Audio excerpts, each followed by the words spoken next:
Welcome to the Mindful Toolbox, the podcast that parents and educators turn to if they believe that academic success goes hand in hand with emotional well-being.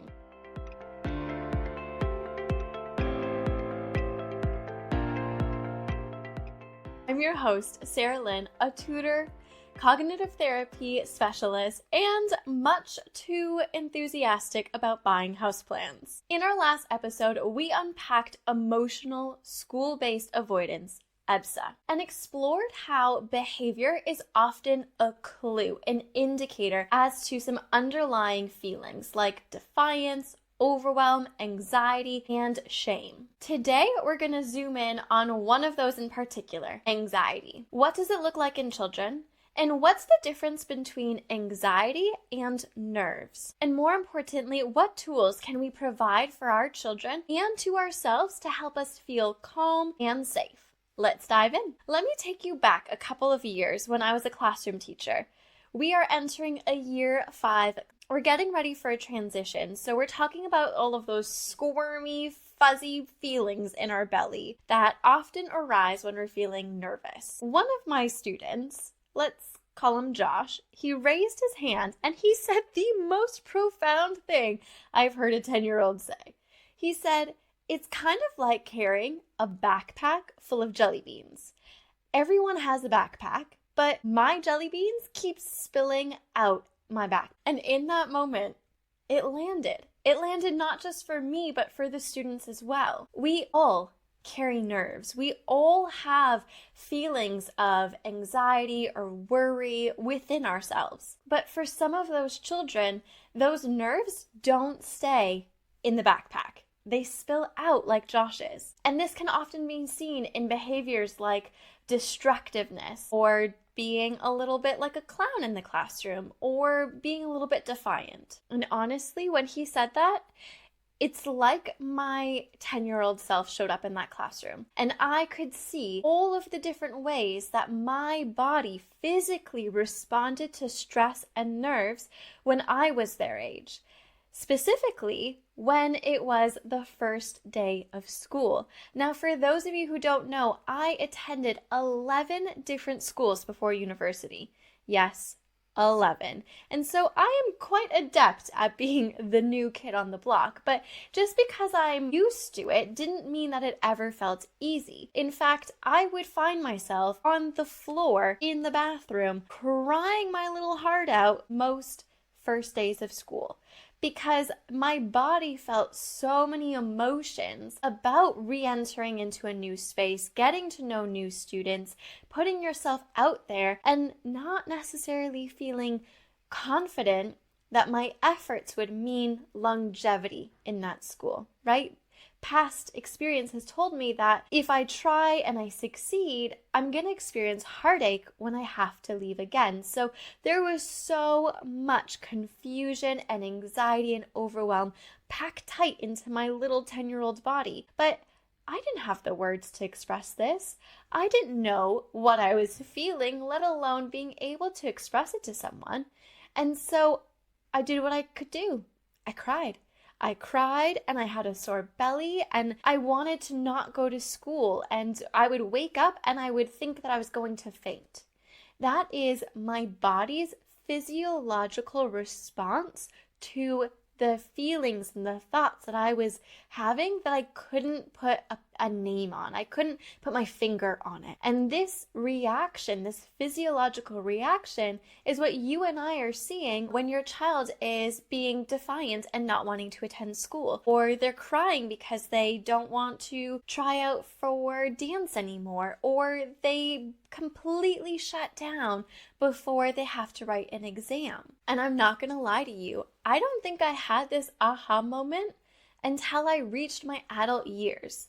But since I had that aha moment, since I've gone through cognitive behavior therapy, since I started really diving deep into the neuroscience behind feelings and creating programs and pathways for students and parents alike to really understand each other and themselves, that's when I started to feel like all of the puzzle pieces fit together.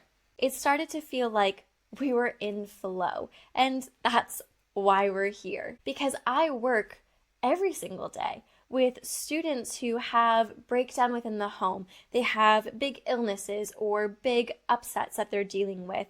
They have neurodiversities or obstacles that make attending a traditional school setting very upsetting or difficult. Or we have parents that come to us because their child wants to get into a specific school, which means that they're going to have to increase their academic rigor, but they're worried about maintaining that childlike wonder and fun while putting them through this exam season. And this is a big reason as to why I do what I do. I've felt it.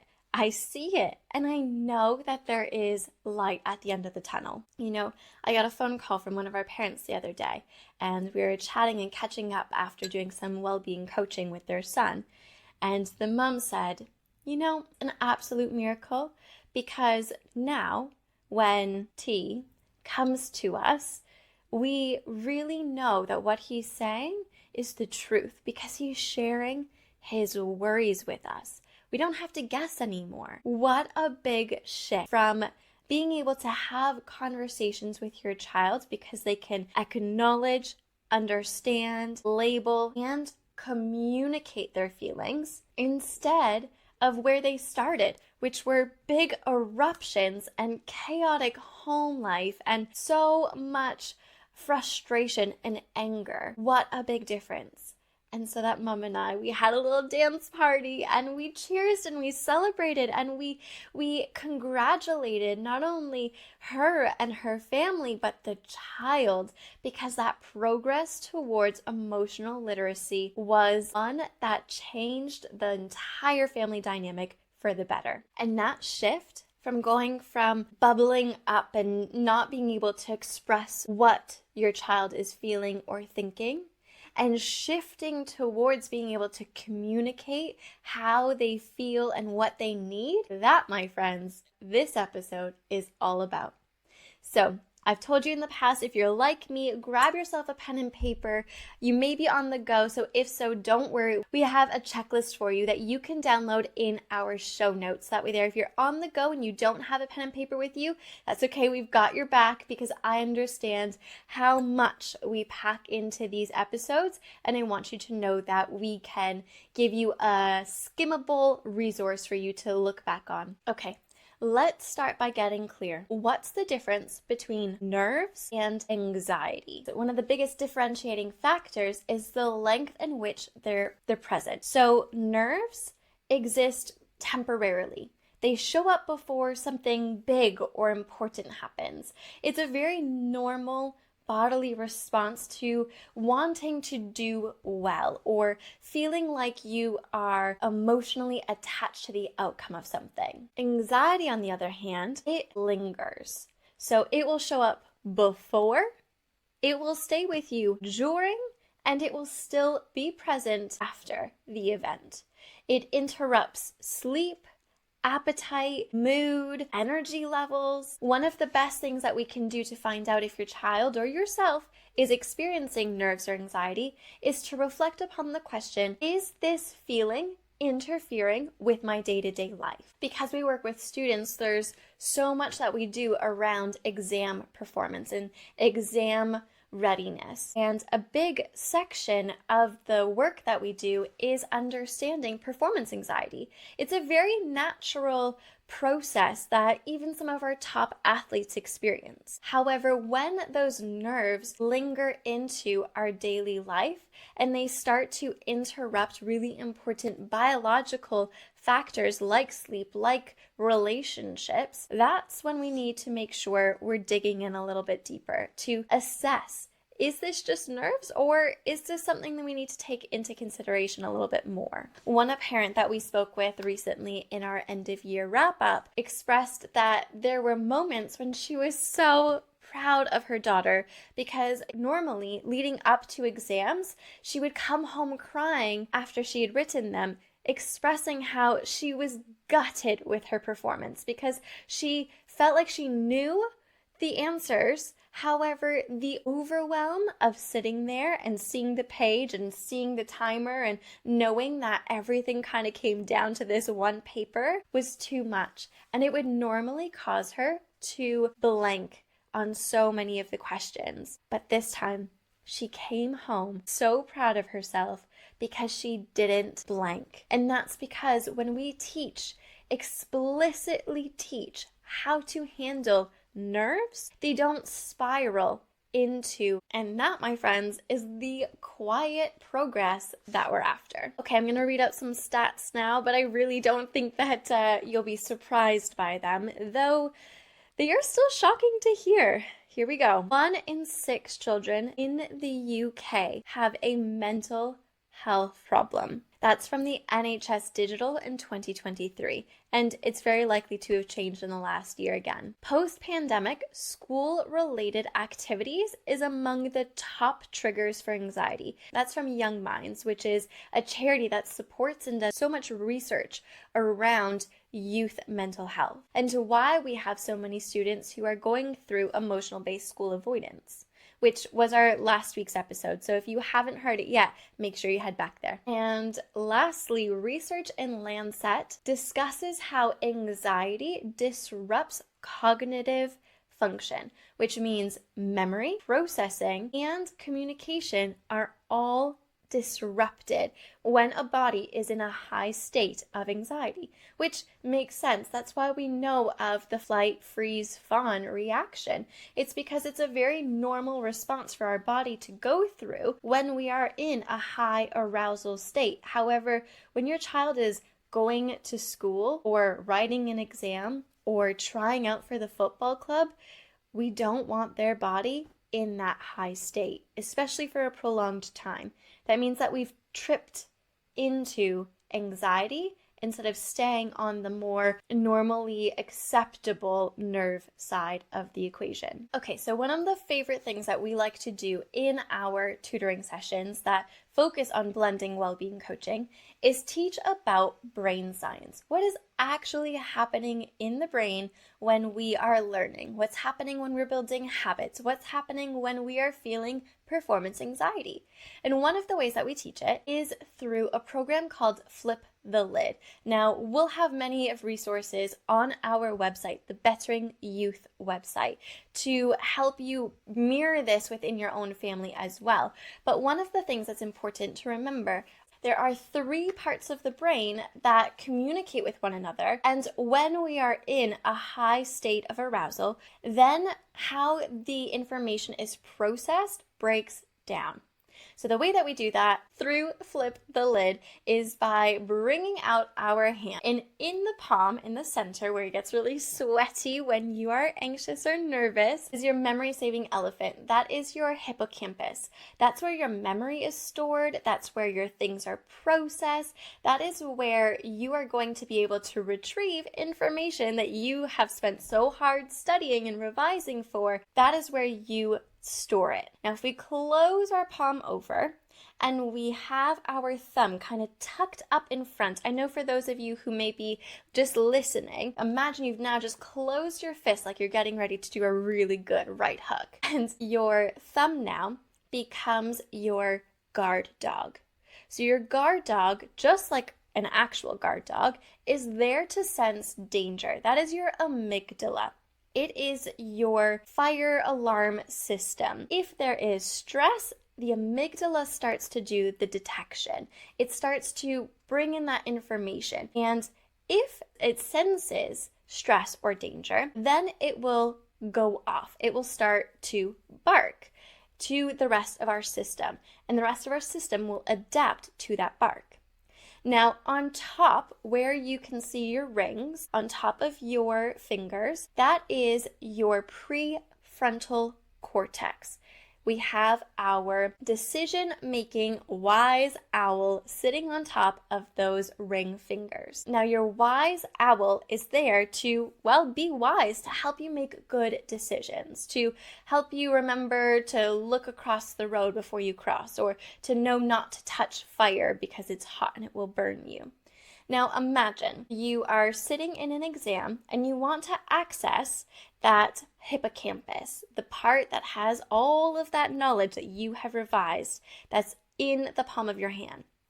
On top of that, we have our wise owl. It's telling you not to cheat. It's telling you to take your time. It's telling you to manage your time within the exam.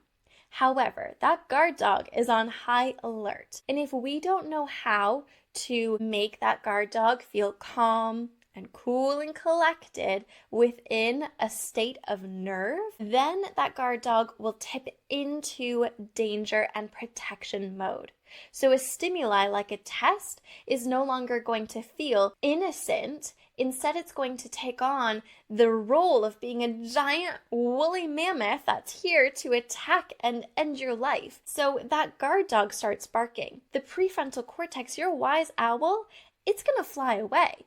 Because just like if a dog barks at a bird, it's going to fly away. Your prefrontal cortex, your thinking capacity is now nil. It's gone. You can't think very well. Now imagine your hippocampus, the elephant that's memory-based. How on earth are you supposed to think and remember something? If any of you have a dog barking, you may already understand it is no easy feat to do anything when the dog is just barking at you. It becomes an overstimulated scenario, and therefore you can no longer retrieve the information that you worked so hard to encode within your memory. You can't retrieve it anymore, no matter how hard you try, because that guard dog is barking. And so when we deal with anxiety, we need to understand that there's normal anxiety, but if our guard dog is hypersensitive, they are going to misinterpret normal everyday stimuli as high stress, high threat scenarios. And the only way that we're going to be able to move forward is if we calm that guard dog down. We can't talk to the wise owl and help them make better decisions. We can't speak to the memory-saving elephant and ask them, do you remember the last time this happened? Those two systems, they are off the grid. We need to focus on our amygdala, our guard dog, the system that turns us from fight and flight into baseline again. And this is why helping our children to step into their body, like to really feel present within their body, is going to help unlock their emotional awareness. You know, a calm body is a calm mind. So let's break down different tools and resources that you can introduce into your home, into your family's lives today to start calming and strengthening the relationship between your child and their guard dog, their amygdala. Okay, these are the mindful toolbox strategies. We're gonna look at 3 different layers: a body layer, a mind layer, and an environmental layer. So let's dive into the first one. Okay, the first one is a skill that I would recommend pre-teaching. So tonight at dinner, do some pre-teaching with your child and help them identify which they prefer. The first one is called the grounding technique. So it is looking at 5 senses and focusing our brain, that is rushing when we're anxious, into the present moment. Because when we're anxious, we usually have rushing thoughts of the future, the what ifs. So this grounding technique helps us to slow those thoughts down and zoom into the present moment. So first we start with the 5 things that we can see.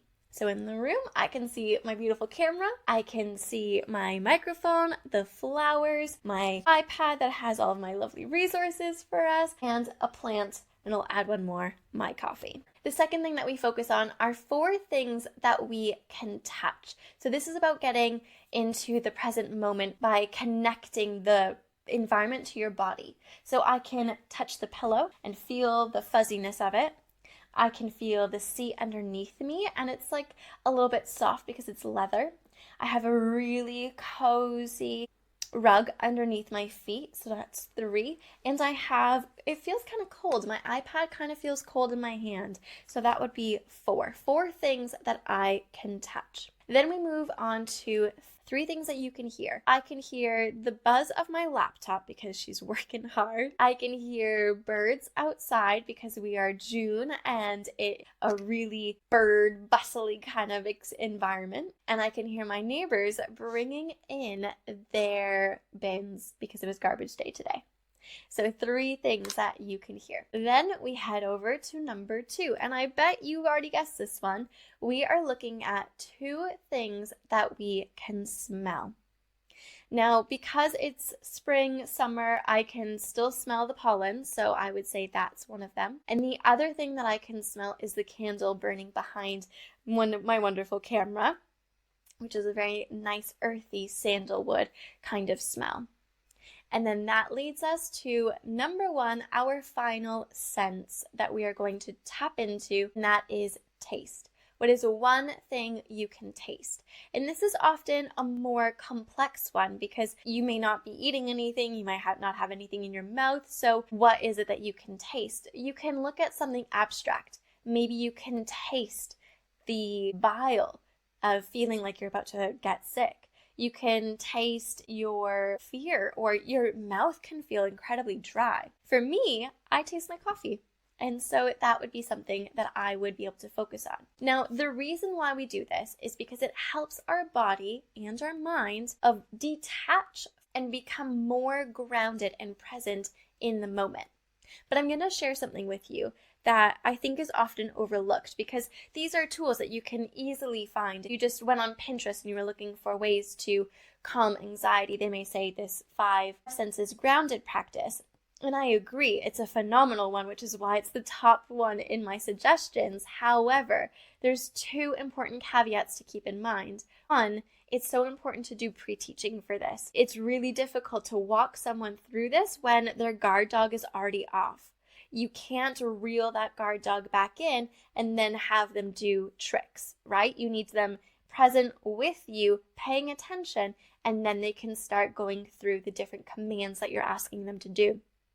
The second caveat to be aware of is that some of these may actually cause overwhelm. So for me, I know that looking at all of the things that I can see, the first activity, the 5 visual stimuli, I find that incredibly overwhelming. And I also feel the auditory stimuli likewise overwhelming. And so what I focus on is what I can touch and what I can smell. Those 2 things really help ground me within the present moment because I can feel the seat under me holding up my weight, strong and supported. I can feel my feet firmly planted on the ground. I can feel the breath. And that is enough to help me feel present in the moment without tipping me into overwhelm. And so help your child to identify what it is that they prefer as their sense focus, and then help them practice it even when they're not anxious, so it becomes a really habitual practice for them when they need it. Okay, number 2 in the body layer is called a butterfly hug. Now, this one is one of my favorites, and you can actually model this with your child before they do it independently. It's called a butterfly hug.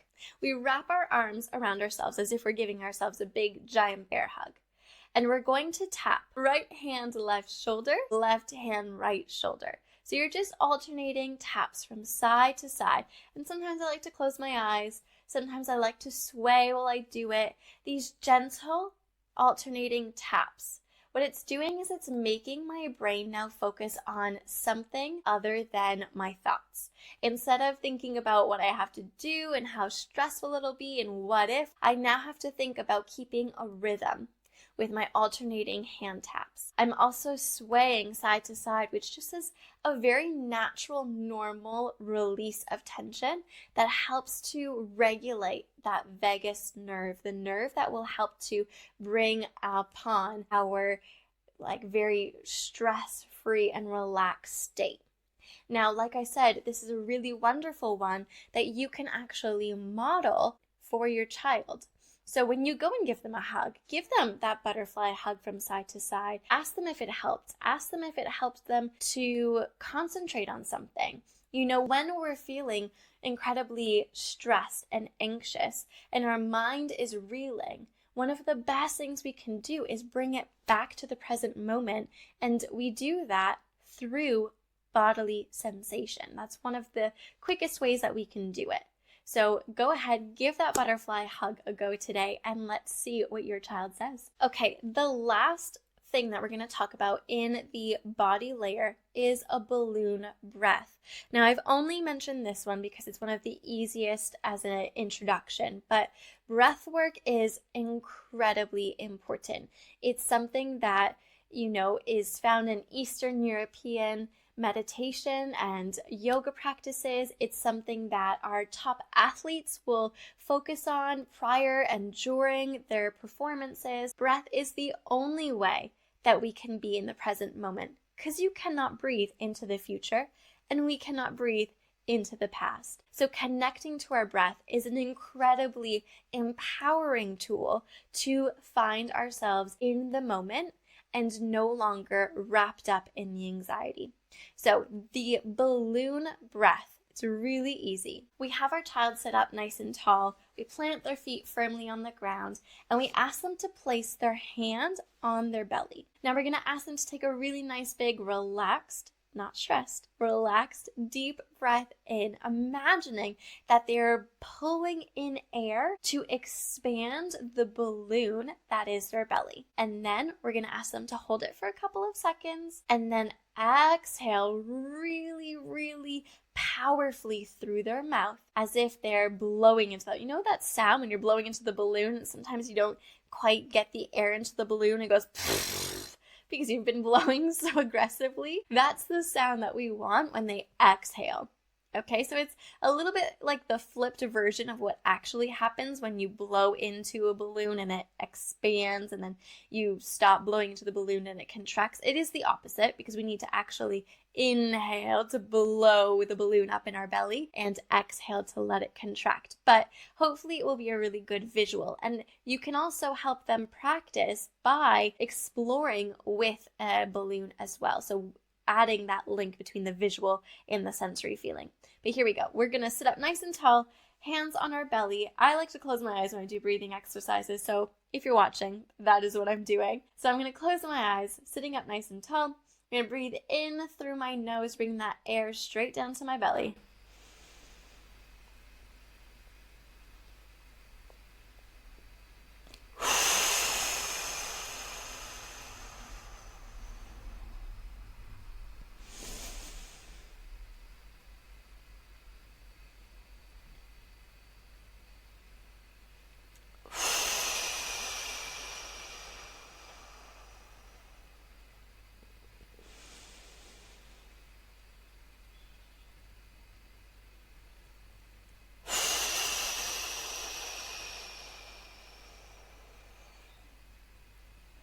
And just like that, have actively slow down your heart rate.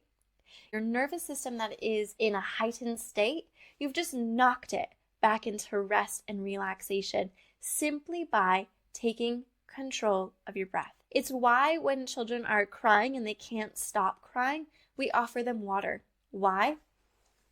A, it distracts them, and B, they have to regulate their breathing in order to drink the water. And if, like me, you are now totally hooked on breath work, head over to our Bettering Youth Tutors Instagram, because every week I share well-being tips, and actually breath work is a very important topic that we cover, and I share a variety of different ways that you can incorporate breath work into your daily life. Okay, heading into the second layer, this is the mind layer. Now I'm going to teach you one of the very important tactics that we actually use with our students preparing for exams or really big events, and that is called the F/4.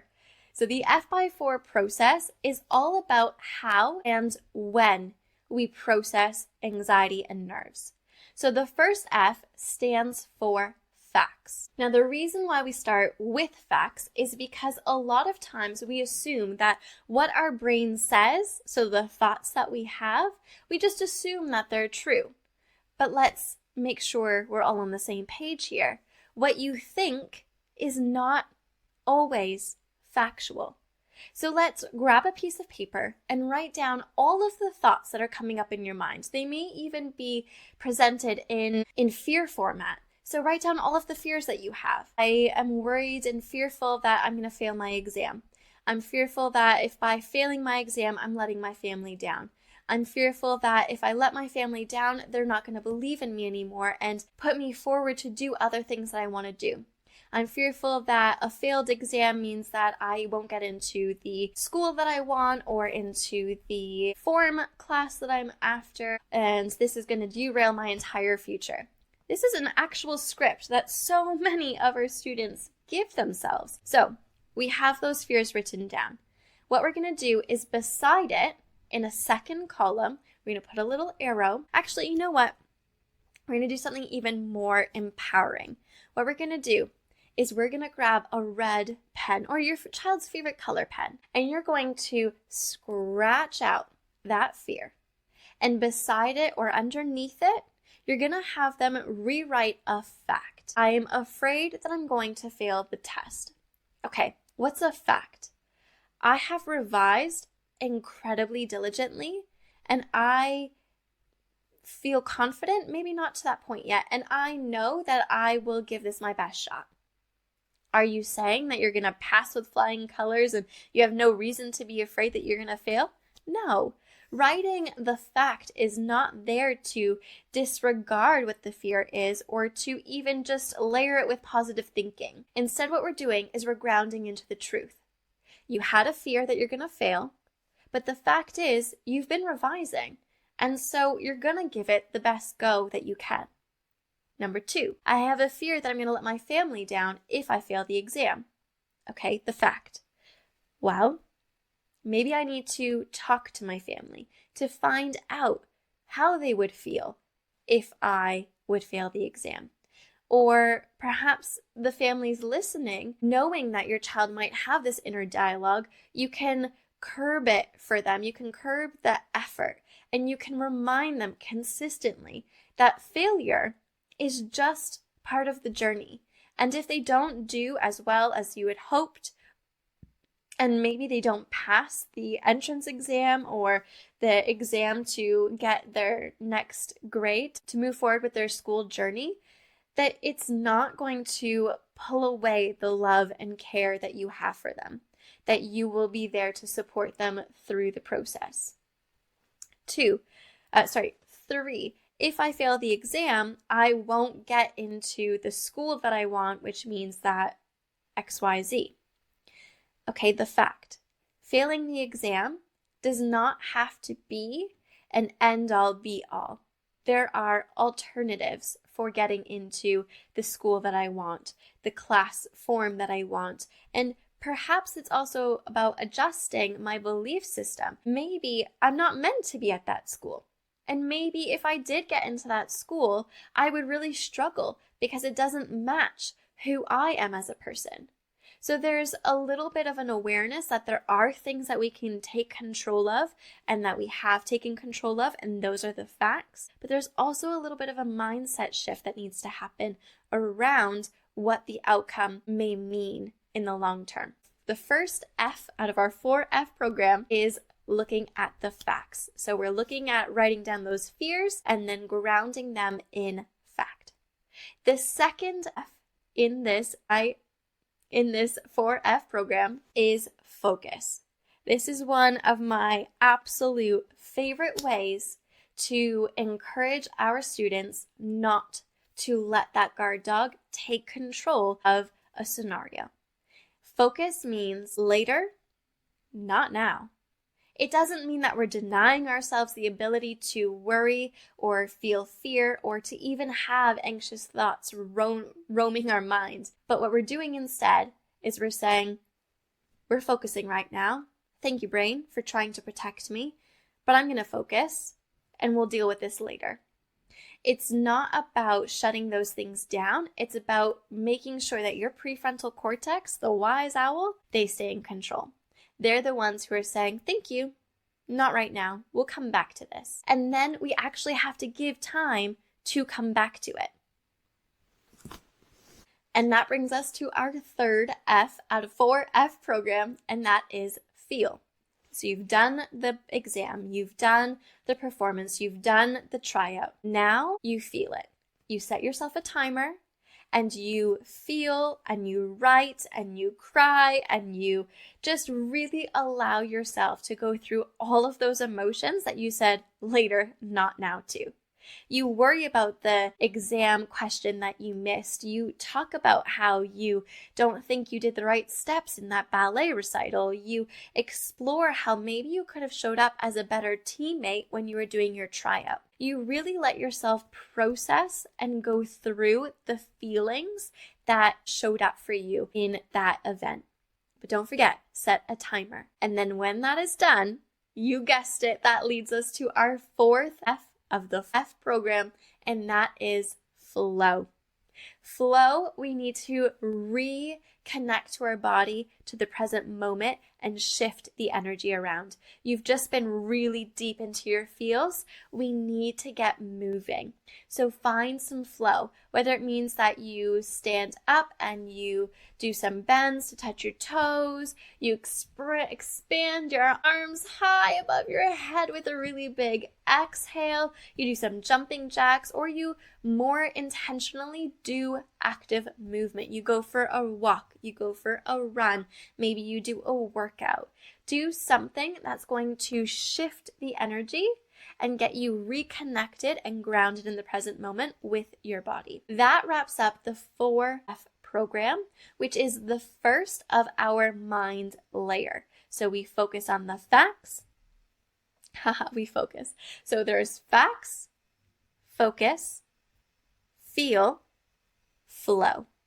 And then remember, if any of these are of interest to you and you're worried that you're going to forget them, don't worry. We have it all written out for you in our show notes in a printable, so you can come back to this at a later time. Okay, heading into our second activity in the mind layer, and that is the worry box. Now, I got the idea of the worry box when I was in Teachers College. It was such a simple way for us to create a space where children could feel empowered to share what they were thinking and feeling and what they were worried about without the added layer of speaking directly to someone or feeling the pressure of being able to communicate it well while someone was listening and observing.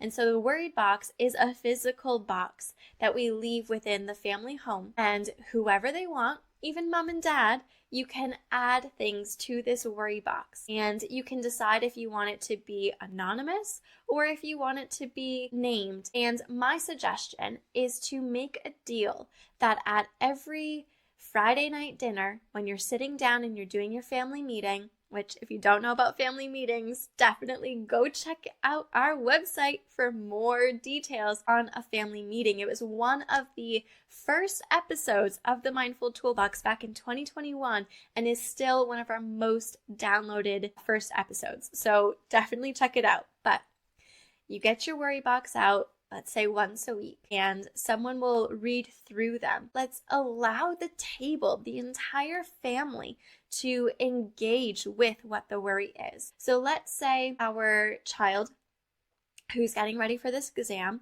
had the fear of letting their family down if they failed the exam. Now, we want them to ground those fears into facts, but if they don't know how the family is going to respond, it's still going to be a worry for them. This is a perfect place for them to find out what the vibe is amongst the family, right? They'll write down, I'm worried that you will be upset with me if I fail my exam. They put it in the box on Friday. You're sitting down. There's 5, 6 of you at the table, and mom reads, I'm worried that you will be upset with me if I fail the exam. Okay. First moment, acknowledge and validate the worry. Okay, I'm so grateful that you wrote this down. Thank you so much for sharing this. This feels like a really big burden for you to be holding on to. I'm really sad that you feel like that our love could be transactional, but I can assure you that our love is not going to be dictated by whether or not you pass or fail an exam. I want you to know full-heartedly that we see the effort that you're putting into. We understand how difficult it is to be put into an exam scenario, and we get that it's tricky and overwhelming and there's so much pressure for it. But let me assure you, we love you no matter the outcome. And if you were to fail, we would figure it out together. And now that child can look at that fear that they've written down that says that their family will hate them if they fail. They can now ground it in fact. So having a physical worry box is a phenomenal way to get things out in the open and have multiple voices to discuss it. For instance, one of our parents came to us and she said, "Is it okay if I add things to the worry box?" And at the time, I hadn't even considered a parent adding to the worry box. So I said, "Well, what would you add? What do you want to add to the worry box?"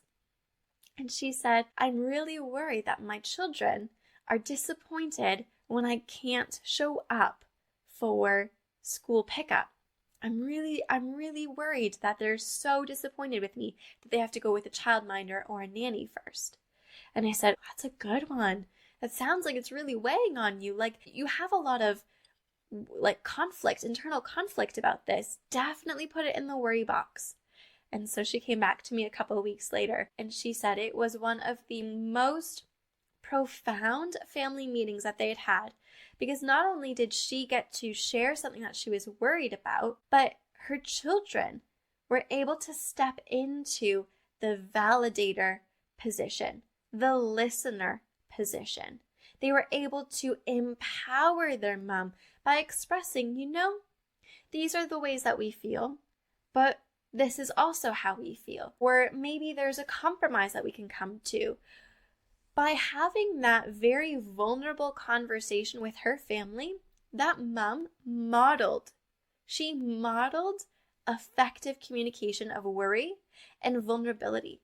And it showed within that family dynamic how they were able to start validating each other. It was no longer the parents always needing to share and show up for their child, but their children were starting to do it more to each other. And then there was more of a reciprocal response within that family dynamic. And so this worry box might come across or might seem like a very offhanded thing to do. I know at the beginning for me it did, but the more you use it, the more the impact will truly shine through that family unit. Okay, that leads us to number 3 of the mind layer, and this is naming it to tame it. Now, again, this might feel a little superfluous. This might feel a little too easy for it to work, but I promise just the act of naming what you feel allows you to take away its power. So for instance, I've shared a little bit about my own experience with anxiety. I had an entire year of debilitating anxiety that wouldn't even allow me to leave the couch, let alone the house. And this was pre-pandemic. And I couldn't quite figure out why. What was the main cause? Why did I go from being this very adventurous, outgoing, active person to someone literally stuck on their couch, fearing death every single day? And it was through cognitive behavior therapy and speaking to my family that I started to address what I was feeling. I started to say, this is anxiety. I am feeling really anxious right now. But the choice of words, I am feeling anxious right now, then empowered me to choose differently. I'm feeling really anxious right now, but you know what? I'm going to go outside and reclaim some joy of feeling the sun on my face. And it sounds like I'm saying, it really does. It sounds so nonsensical. Like, how could saying something out loud change how we feel? But I promise it does. It really does, because when we start to name something, it's almost like we dissociate from it. I feel anxious. I'm not anxious. I feel anxious. I'm not angry. I feel angry. I'm not nervous. I feel nervous. When I feel something, I'm reminded that feelings pass. They filter. They have a start, a middle, and an end. And the way that I feel will come to an end. And it doesn't feel like it's soon. It honestly feels like when you're in it, that darkness will stay forever. And your child, they feel it too, which is why they have such a big response to anxiety and frustration. It's because they don't know and they don't understand that what they're feeling will pass. But by helping them to name it out loud and dissociate by saying, you feel that way, and then helping them to choose a different feeling that they want to maybe lean into, that is going to help them shift their energy between the feelings. And by doing so, we're not numbing ourselves to anxiety or getting rid of the anger by just choosing to be happy. Instead, we're acknowledging. Okay, and the last activity to suggest under the mind layer is to play the detective. I want you to imagine, and to encourage your child to imagine, the most disturbingly rude and aggressive and judgmental judge that they can think of in their mind. What kind of hair do they have? And then ask themselves to put their thought, their fear, their worry to this judge, this really strict critic, and ask them to judge it. Does this belong in your brain? Does it belong as something taking up your headspace?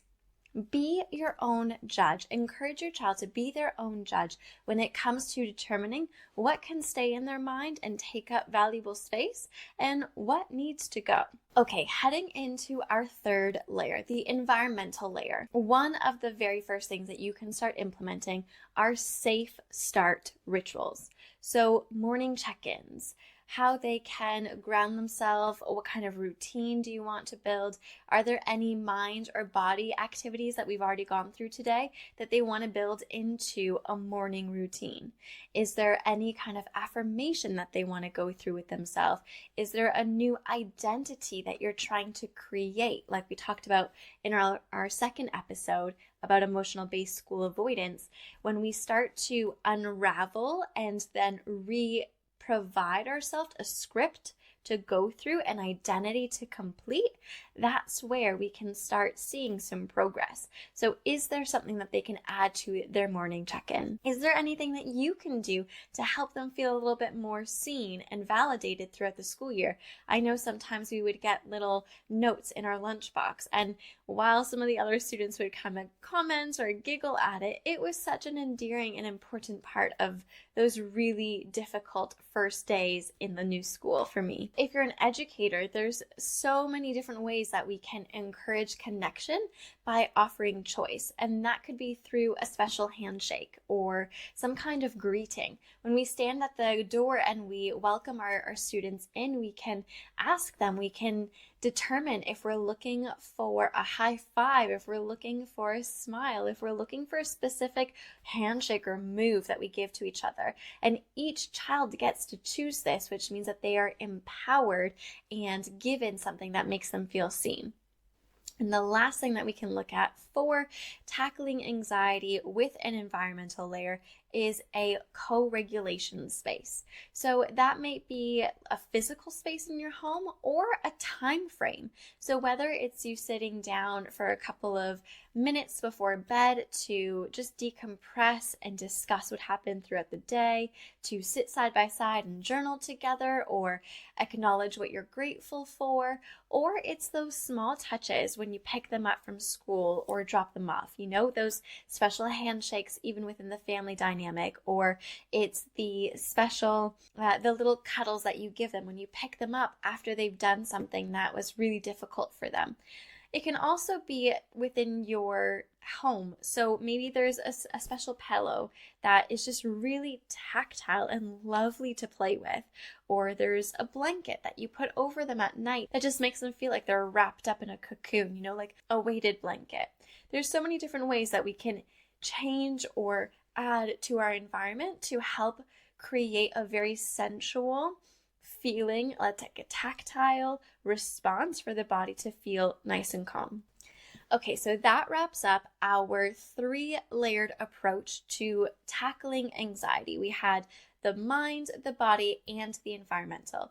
Now I want to share with you something that I'm not sharing because I'm like tooting my own horn or bragging, but it's so important, I think, for us when we're in the depths, when we're in the learning pit and things feel really overwhelming. It's really important to see that there are other people who are climbing out of the learning pit or on the other side of that journey. So I want to share this one with you. This one is about a student named R. Now, I worked with them for well over a year. When we first began working together, their OCD tendencies and their anxiety were through the roof. Now, when I tell you that this was a really brilliant, bright child who wanted to learn, but was in such a state of heightened arousal that their brain wasn't able to absorb anything that they were being taught, I make no exaggeration. This child was in freeze and fawn mode. They were very close to shutdown. So any kind of stimuli that was coming in was not actually being processed or encoded. There was no learning happening because their brain just didn't have capacity. So when we started working together, what we unpicked was that there were huge narratives around the importance of getting things right and making sure that there was no failure attached to the learning process. We also identified that when we were in maths specifically, the threshold for new learning that pushed them outside of that comfort zone, it was even smaller, which meant that as soon as there was something that looked a little bit intimidating, shutdown mode, they were not even going to try. So what we had to do was unpick that narrative and rebuild some confidence and resilience and essentially build an awareness on the learning journey. So it didn't feel like we were just saying, well, for you specifically, R, sometimes you're not going to get it right.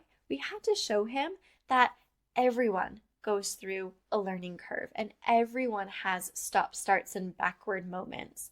And so when we were able to do that by looking at footballers and artists that he appreciated and really felt drawn to, or even his parents, when we were able to go through different narratives of how people learn, he started to build a little bit of awareness of that learning cycle and apply it to his own process, which was phenomenal. Then we helped him tap into his emotions. So we had him map out where he felt specific things. We started small. So we drew out his body and asked him to identify in what part of his body does he feel happiness or joy. And so we had, that big, beautiful smile. We had eyes wide and bright. We had maybe a little bit of a flutter in the heart because you were excited. You might have had a little bit of movement within your hands because there was energy buzzing around.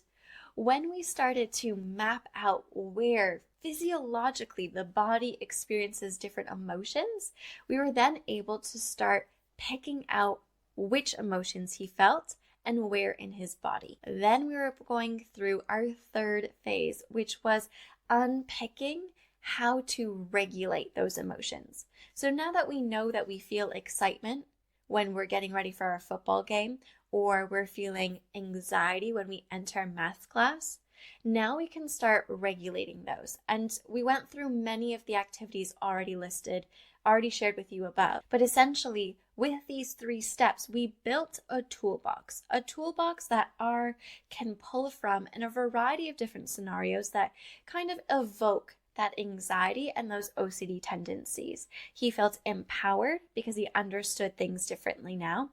He felt in control because he had tools to help himself explain when he needed support and to self-regulate. And he felt better moving through scenarios that would often be totally off limits because now he felt the calm confidence of what it means to go through the learning curve. I actually want to share with you what his mom wrote to us in our feedback calls. This course was a great investment for R. and for us as an entire family. His anxiety and OCD tendencies are dwindling, and we now have a better language and tool set in approaching when he feels like he needs support. We have our shiny, brilliant boy back, and he feels freer to be himself. And his dad goes on to add that he is now able to communicate better with the family, which means that they feel more empowered to step in when he looks like he needs a little bit of support, but also to feel confident in encouraging him to navigate the scenario that may have felt a little bit wobbly before. And that's essentially why we are here. This is why I do the work that I do. It's not to fix something. Nothing is broken. It's about to provide education on the brain and how it works, on the system and how we react and respond to anxiety, and how we can build a toolbox to empower children and parents to work together to thrive within and beyond the classroom. So if you're a UK-based family, you will know that we are in summer, but we're coming close to school starting again, which means another transition is on the horizon. So I want to provide you with an actionable takeaway that you can either have in the back of your mind or start implementing today. It's called the transition timeline. And essentially, it's broken down into questions that you and your family can discuss before, during, and after a really big transition. So the question that you can ask before is, what can go wrong? And I know you're thinking, with Sarah Lynn, these children have a predisposition to anxiety. They are already going to be scanning the world for what can go wrong. I get it. We don't want to be adding more fuel to the fire, but because that is their natural setting, by asking that question first, you're going to get out all of their answers, and then you can go through the process of helping them put those fears into facts. But not only that, when we go through that initial what can go wrong, it then allows conversation for what can go right. And that is probably the more important question. Then you're going to go through the during part. So while things are happening, you can ask them, what are you doing to help yourself manage the fluctuations of emotions? What are you doing to help yourself stay grounded? What can I do to help you? Where do you think you might need a little bit of support? And then don't forget to unpack after. What actually happened? You had these really big fears that something terrible was going to happen. And we talked about how you would handle it. But did those terrible things happen? Can we maybe notice by looking at events before they happen a couple of times together? Can we notice that maybe your brain automatically looks for the worst case scenario, but it 9 times out of 10 never turns out that way? Is there anything that we can maybe do to shift your normal instinctual thinking? By helping your child be self-reflective and accepting where they are already is going to empower them to make those micro adjustments that will see huge leaps and bounds in confidence and resilience in the future. And of course, you can also print out that 4F worksheet that lists out what you can do to stay grounded before, during, and after something that's really quite tricky or stimulating for your child. But remember, you never have to do everything that I've listed out. It's so beautiful to have this want and this energy to try all of the things and put into practice all of the activities, but it's really important to pace ourselves and be reflective as to what will work best with you and your specific child. So like I said, if you haven't written it down, don't worry, head over to our show notes. We have those principles available for you to use at your leisure, and I would really love for you guys to come back to me and tell me what you tried, what worked, what's not working. If you have questions, please send them in. Your thoughts and your experiences are what we build this show on, And if there's anything that we can specifically support you through, we would love to be able to do that. So I check and read every single one of my messages and respond to them personally. So please feel free to pop some questions and concerns and wins. Let's celebrate your wins in that chat box as well. And we can build a community around parents who are empoweringly, is that the right word? Who are proactively taking action to support their child at a really rocky climate. Okay, and as always, if this episode has resonated with you, share it with your top 3 friends. This might be the episode that helps that child feel unstuck, helps them to get seen and the support that they need. Receiving this episode from one of your friends is such a big indication that you have a strong tribe that sees you and wants you to feel supported. So continue to pass this on, and let's build a connection, a community of parents that feel validated for their efforts in this harrowing experience of parenthood, because let's face it, it is. And when we have different layers added on top with anxiety and mental health and neurodivergence, it just creates this extra lens that we need to see the world through. And so if we can create a community around it, the burden, not even the burden, but the view feels a lot less tricky. And I think that's one of the most beautiful things. You know, this podcast is about building that village. It's about being authentic and honest and learning from one another and having compassion for each other's experiences. It's not going to be perfect. As you saw today, unfortunately, the video clipped out halfway through and we just had to keep going with what we got. So thank you for sticking with us this week. Hopefully the audio got you through the rest of the journey, and I cannot wait to see you in episode 4 of the Mindful Toolbox. We're going to be diving in deep into resilience and recovery. So how to support our children when things don't go as planned. Until then, take a deep breath. You are doing amazing. And I'm so excited to have, and I'm so honored to be part of your journey. Until next time, don't forget, you bring the tea and I'll bring the tools.